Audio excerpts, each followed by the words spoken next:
Welcome to Stags and Media with SGHB. I'm your host, Sophia Gabriella Haber.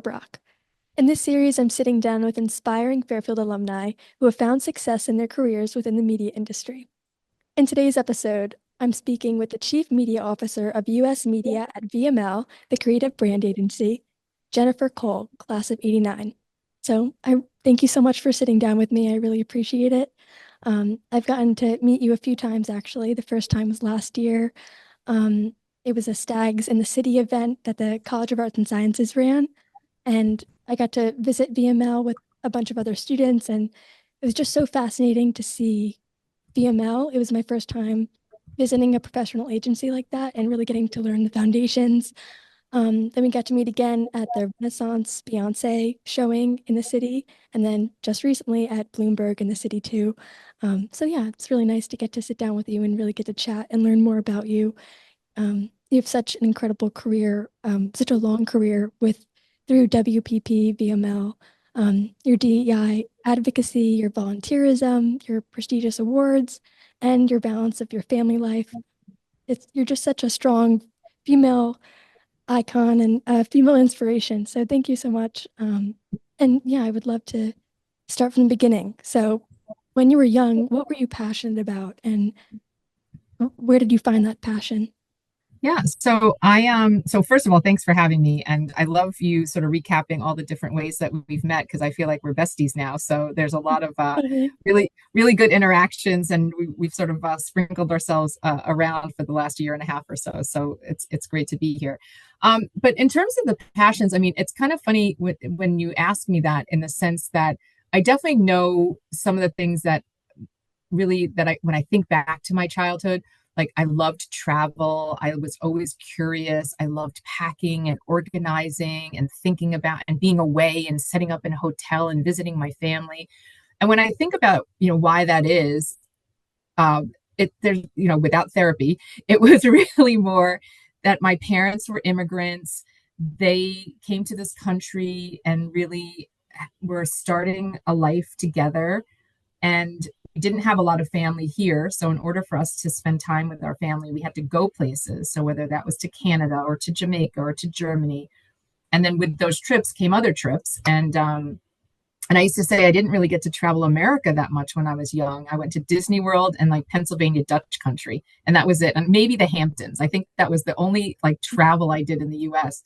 And I had really traveled more internationally because of my parents. So I think that love of travel and curiosity, and maybe even expanding on that, thinking about cultures and just the different ways that countries are set up and cultures are set up and the way people think. And I just found it all really fascinating and soaked it up. And even if you think about marketing and what I do for a living now, if you think about a Coca-Cola can here and what a Coca-Cola can looks like in Europe, it's different. Or a candy bar is called something different. So even those little nuances, I understood that there were different products, but they were similar to things that I saw in the US. Or you saw TV programs that were then subtitled in Europe. And I thought, why is that? And my dad would explain that one of the US biggest exports is entertainment. So we were exporting all this content, right? And then they would subtitle it in German and we would watch it in German. And I thought that was fascinating. So those kinds of things, I think, just made me really curious. So I guess in asking that question, it really brings me back to that, my love of travel, and that I think had to be born out of my family experience and my parents for sure. Yeah. Wow. It's so inspiring to hear your childhood and such a unique childhood that you got to have all those incredible experiences. And it's really interesting to hear how that plays into your career too, into media and seeing the different branding and um, just really being detail oriented and picking those things up from a young age is really cool. Yeah, I will tell you one anecdotal story that I was famous for getting sick when I would travel. So I got strep throat one year in Germany, and my dad didn't know what to do with me. So he's like, "Okay, she got a fever." So he brought me to the American Army barracks in Germany to see a doctor. But more than the doctor, he said he knew all I wanted was Kraft mac and cheese and Hawaiian punch. And you couldn't get that in Germany at like the grocery store, but you could get it on the American Army bases. So he somehow got us on the Army base, and then we were in this like the grocery store. I forget what they call it, but and there I was like in heaven with all the American products in the middle of Germany. So I thought that was really fascinating. But again, I was very aware that the products were so different. But it was, yeah. So anyway, just a little anecdotal story. Right. Yeah. Wow. That's so funny. That's such a nice thing to have all the American products. I'm sure a lot of people can relate to that when you travel Yeah, abroad. And, comfort. It brings you comfort. yeah, a lot of the juniors are studying abroad next semester or have been, Yeah, so it's very relevant to hear those stories about abroad. absolutely. That's great. And I want to find out about your transition to Fairfield too. How did you decide to come to Fairfield, and what was your experience like? I know that you majored in marketing here. So what was that like for you? Yeah, I mean, Fairfield was, I'll be honest, when I went to Fairfield, it was not a huge brand. It wasn't like highly recognized. You talk about Fairfield, they're like Fairleigh Dickinson. And I'm so proud of having gone there, and I'm so proud of how the brand has evolved and how competitive it is now. So, and really, it was a recommendation from my guidance counselor. And I often tell the story that my parents were, again, immigrants. So they didn't really know about taking the SATs and college applications in the United States. So I was sort of learning as I was going. I applied to maybe 4 schools. Like it wasn't like it is now where you apply to 20 schools, or I wasn't applying to 20 schools. I toured around mostly New England, went to a few schools. I got yelled at in one of my interviews for chewing gum. So I said, that's not the school for me. I will not mention the name. And the other school was not it was a beautiful school, but not in a great area. Won't mention the name. And then I went to Fairfield, and come on, I mean, the birds are singing, the sun was shining, students are laying out by Bellarmine Pond. You went to the beach. I mean, there was nothing not to love. And for me, it was about an hour from home, and that brought me a lot of comfort because I really hadn't been away from my family very often. I had traveled a lot, but not been away from them. So being within driving distance from them really was a great idea. The Catholic part of it and the Jesuit traditions also really appealed to me. I did go to a public high school, but I was always involved with some of a Catholic youth group, and my faith is really important to me. So, and to my family. So I thought that was just a nice evolution. And it didn't feel, to that end, it didn't feel like religion was forced at Fairfield when it's, and I think that's still true today, but when I was there, that it was just sort of accessible when you wanted it. And I really appreciated that because I didn't grow up in a household where things were forced upon me from a faith perspective. It was just accessed and unlocked whenever you needed it. And I think that's how I raised my own children. So, and I think it's working fine. But yeah, so I think it really for me was the full package. It didn't bother me. Some people are like, oh, it's the size, or it has this or doesn't have this, like Greek life. And I always tell people about the Greek life. I said, we have a rugby team. You don't need Greek life. And we have the beach. You don't need Greek life. Yeah, So there's exactly. definitely surrogates for the things at some of the other, the other schools. But yeah, I couldn't say enough great things that it was truly one of the single best decisions of my entire life in terms of what it has done for me from a social perspective, my career, my own person, my own whole self person, and really, I had no idea of knowing what a great decision it could be at the time. Yeah. That's so nice to hear. And yeah, you're so correct that still to this day, there's so much balance. Like you just get such a nice holistic education here. And yeah, like you said, the social life, the how beautiful the campus is, there's just so much good at Fairfield. And I could definitely relate to that. You don't, when coming to Fairfield, I didn't realize how great of a school it would be and how great of an experience it would be too. So I totally can relate to that as Yeah. well. There's 10 of us, 10 of my girlfriends. We get together every year. We call it No Excuses Weekend. And so we don't want to hear anything. We don't want to hear your son does this, your dad's doing this. It's no excuses. Everybody gets together. We've been to Nashville, we go to Maine.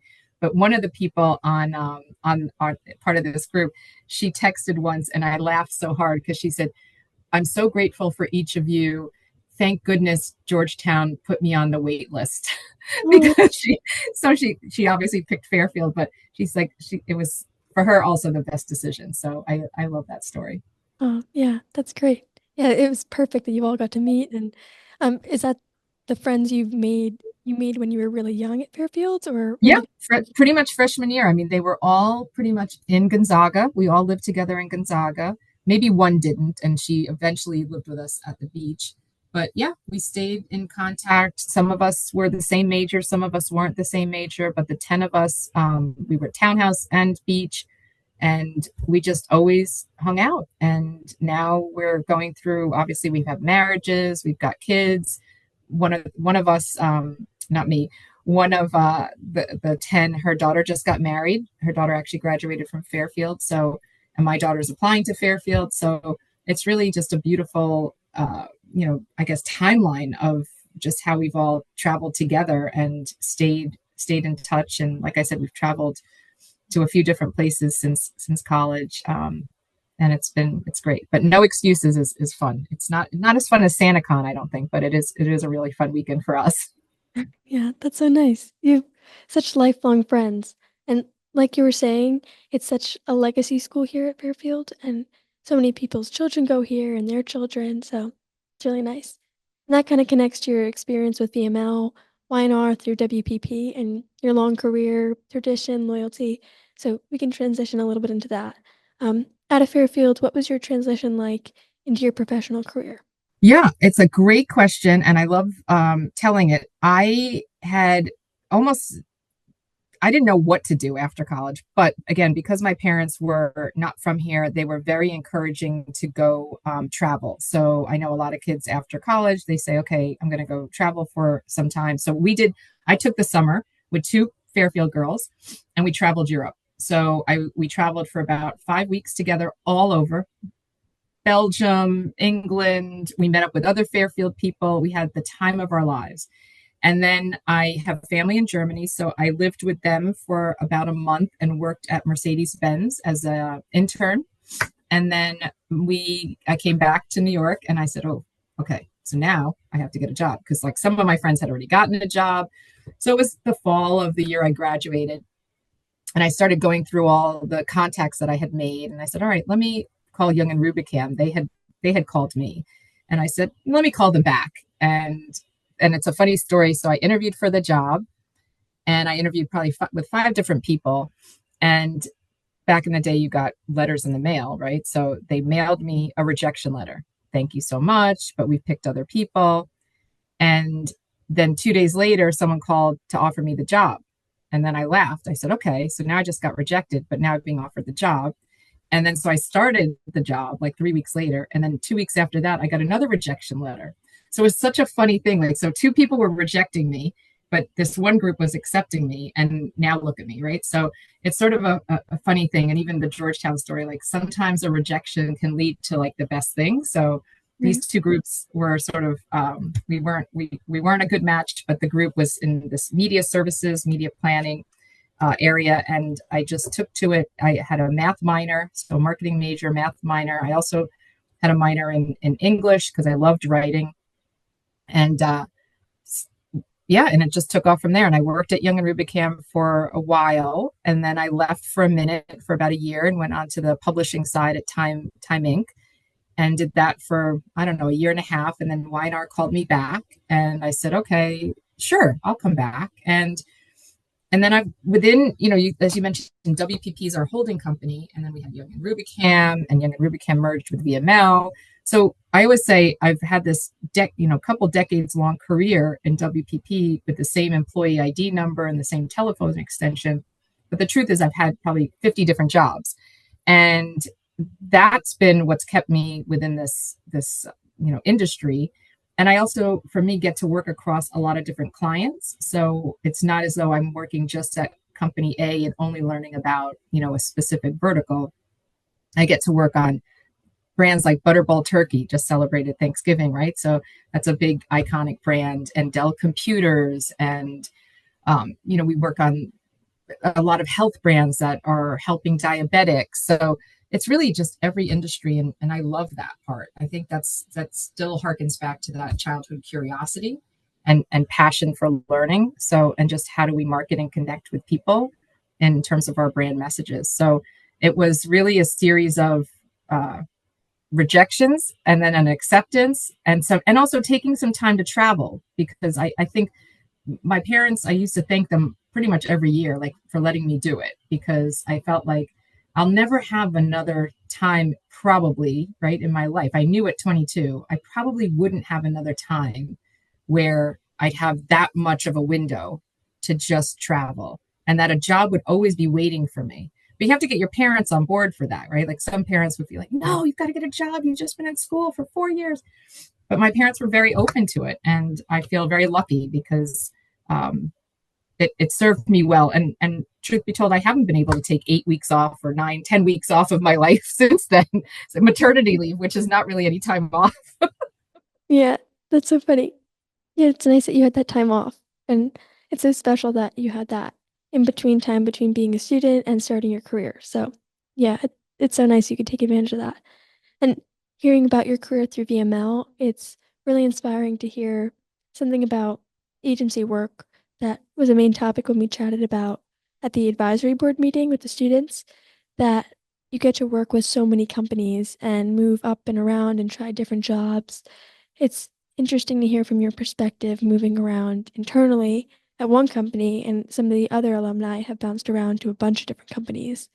So, what was it like sticking with the company for as long as you did? And can you go through the different jobs that you had and your roles?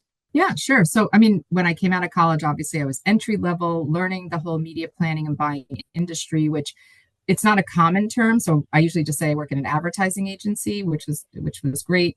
But again, I worked on the Colgates of the world and Kraft Foods and Jello and a lot of um, different different products and brands, which was great. And then I graduated up, and just kept getting promoted within that sector. And then I had this opportunity to help start a group called Brand Buzz. So it was in that time, there were a lot of startups and smaller companies. And so I got to do it within WPP without maxing out my own credit card. So it was like you got to do something really entrepreneurial, start it from nothing. There were just five of us. And we just started working with the United Nations. We started working with small brands that are now big brands like LG, which makes washers and dryers and appliances. But when we started with them, they were very unknown in the US. And the Nets, I mean, the New Jersey Nets, like, so just what I'll call maverick brands that weren't so popular. So I took a risk doing that. And we had a year to make it work. And we were able to be profitable in a year, which was amazing. And that led me to continue doing that for maybe 13 years. And then we merged with Y&R. So with each evolution of what I'll call the media practice was, it gave me like almost another rung on the ladder to climb. And sometimes even to expand this way, right? Because I think sometimes everyone thinks that your career should go up, but sometimes it should go over or it should go diagonal. And I think that's important because it's not just about going this ladder, title up in a vertical way. There's a lot of different ways to get to advance. And I think I don't know if I knew it or it just was happening to me, but I was aware that sometimes it wasn't about going from vice president to senior vice president. Sometimes it was vice president and then moving over to this area and then going up. And that was okay with me. I always say it's worked out for me just fine. So that's easy to say with hindsight. In the moment, it might and even going to Europe after college, it felt unsettling, even though I had my parents' encouragement, because all my friends were like, I'm getting hired by Chase. I'm going to be, I'm working here. I'm starting on this date. And so I just had to walk to the beat of my own drum and have confidence in myself that something good was going to happen and be waiting for me in the fall. But I didn't know that to be true. But I did have the luxury of my parents supporting that decision and endorsing it and being very on board with it. When did you realize that it was gonna all be okay? Like, even though you didn't know what was gonna happen. Yeah, I mean, I think by the time knowing that I was going to do that internship at Daimler Benz in Stuttgart, I thought this is important. I'm going to learn here. And so I'm not just traveling around and going to Oktoberfest and all those kinds of things, but I am learning. And I felt that I acclimated really well to Daimler Benz, and I felt like something like this will be waiting for me when I get back to the States. I can find this. And I'm not going to say it was easy. You did have to, it's almost like you had to go through your emails and your contact list to sort of remember me, Sophia, remember me, Ed, remember me, and and package up that you're 10 weeks away were really valuable. So you either had people that said, I'm so glad you did that. That what a great idea. Or people that said, she's a little flaky. She just took all this time off. She's traveling the world. I don't know what they thought, but you had some people that thought it was magnificent. And so those are the people that I wanted to work with. So I think there was a point when I was at Mercedes-Benz that I just realized it's going to be fine. This is valuable. And I've got to make sure I package this experience as valuable and not that I just went on spring break, right? Like that it's like you have to market yourself and market the experience you just had into something meaningful for whoever's going to evaluate you. And that's what I think I knew how to do pretty quickly. In your role now, fast forward, what's something that you're learning? Like the same type of process, maybe a challenge that you're facing right now that you're going through? Yeah, it's great and very relevant. We're going through another merger at our company, and if you follow mergers, they are sometimes really good for Wall Street. Sometimes they're done for different reasons, and as someone that's sort of in the throes of it, you don't know how exactly it's going to evolve for you, and you have to just have confidence that you're a valuable member of a company, that you built a reputation.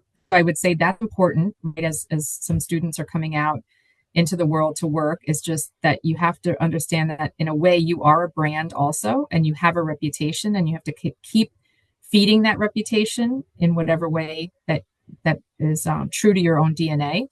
So I felt like I've been here a long time, I've built a reputation, but that doesn't mean that the merger doesn't impact me, because change is hard. Change requires adjustments. And I was just talking to my boss earlier, and I said, I know how to do this really well with my right hand. Now everybody's asking me to do all this work with my left hand, and it feels really uncomfortable. And so I'm going to need a minute to figure out how to work with my left hand. And there are a lot of those changes whether it's systems or technology or ways of working or teams you're working with. Like I know how to have a great dialogue with Sophia, and now it's not Sophia. Now it's Joe. But I only know Sophia. I'm comfortable with her. But now you're telling me I have to work with a stranger. So all that adjustment, so I think we talked about this at Bloomberg, just being flexible and being curious and being open. And you have to, if you're only going to want to do it your way and the way you know how to do it, it's not that you won't survive, but I don't think you'll enjoy the journey.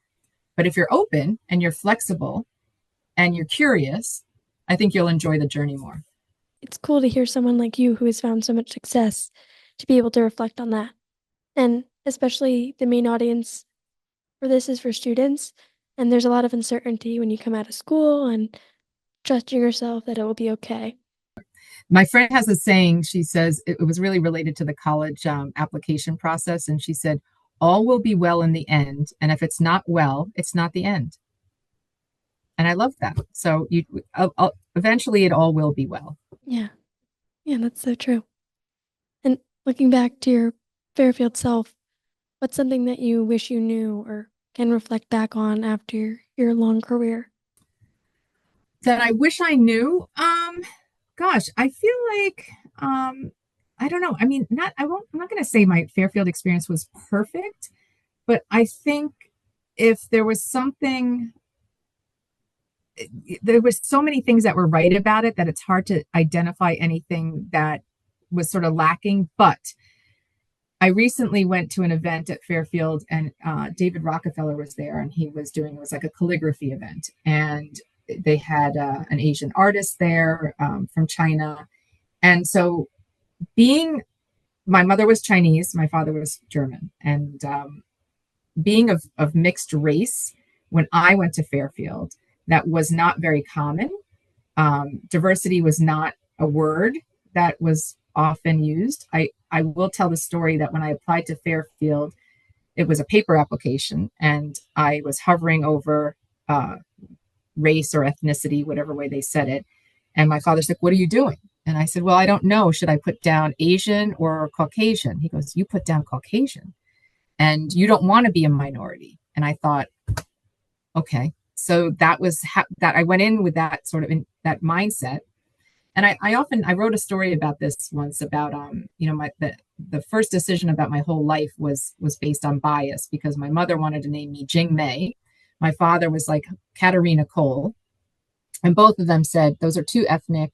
They can't that can't be her name. Let's name her Jennifer. And if you know, there's 29 billion Jennifers, right? So like for 15 years, Jennifer was one of the most popular names. So they wanted me to just blend in. And so at Fairfield, I felt I didn't really celebrate my Chinese culture. I didn't really talk about it. I was just trying to blend in. And it wasn't in a sad way or upsetting way. It's just all I knew. And now with distance, like you're asking, what do I wish I knew? I wish I could have been prouder of that multicultural upbringing. I wish I had a louder voice when I was at Fairfield to help educate. I wish that I had the knowledge and even the support because again it just wasn't trending. It's the only way I can describe it is it's not that I missed it, it's just that it wasn't a topic. But now I have so much more. I have more language, I have more ways to express myself, I have more avenues to express myself. And when I worked on the United States Census campaign, and the number one growing category of race is multi-race, is mixed race. So that's going to be the truth of America over time. But I didn't know that. It was. I'm not going to say I hid it, but I was very